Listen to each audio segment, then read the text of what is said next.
سندھ کا محکمہ آثار قدیمہ قبضہ مافیا کے لیے آسان ہدف بن گیا۔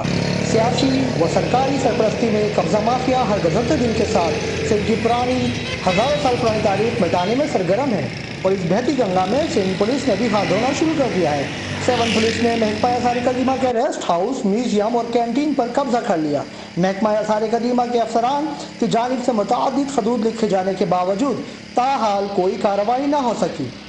معلومات کے مطابق 7 قلعے پر 125 سال سے پرانی قائم عمارت جو کہ محکمہ آثار قدیمہ کی ملکیت ہے، اس عمارت میں میوزیم بنانا چاہتے تھے،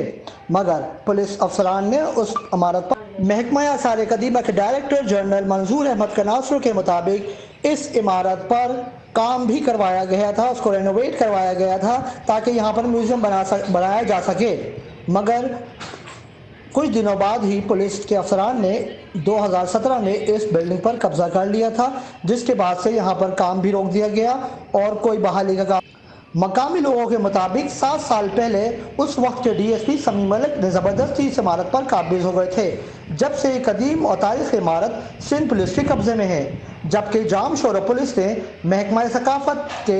سندھ کے folk art and craft museum کی کینٹین پر ایس ایس پی جام شورا کا کیمپ آفس بھی قائم کیا ہوا ہے،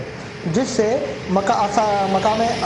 آثار قدیمہ کو نقصانات پہنچ رہے ہیں، اور آنے جانے والوں کو یہاں پر کسی قسم کی کوئی کینٹین نہ ہونے کی وجہ سے کوئی سہولت نہیں دی۔ مقامی لوگوں کا کہنا ہے کہ اگر وزیر سیاحت ثقافت سید سردار علی شاہ اس مقام کو خالی نہیں کروا سکتے تو عدالتی کارروائی کریں۔ پولیس جو کہ خود قبضہ مافیا بن چکی ہے، اس کے خلاف سخت عدالتی کارروائی کرنے کا مطالبہ کیا۔ ہم امید کرتے ہیں کہ حکام بالا تک یہ آواز پہنچے گی اور محکمہ آثار قدیمہ کی اس قدیم عمارت سے پولیس کا قبضہ خالی کروایا جائے گا۔ اس بابت ہم نے ڈی ایس پی 7 بشیر کونارو سے بھی رابطہ کرنے کی کوشش کی، مگر انہوں نے میسیج دیکھنے کے بعد ہمارا فون نہیں اٹھایا، اور اسی بارے میں ایس ایس پی جام شورا امجد شیخ سے بھی رابطہ کیا گیا، مگر انہوں نے فون نہیں اٹھایا۔ ان کے پی آر او نے کہا کہ میں آفس میں آپ کی بات کرواؤں گا، مگر تاحال ان سے کوئی رابطہ نہ ہو سکا۔ تمام معاملے میں پولیس کی معاملہ اس معاملے کو انتہائی غیر سنجیدگی سے لے رہی ہے۔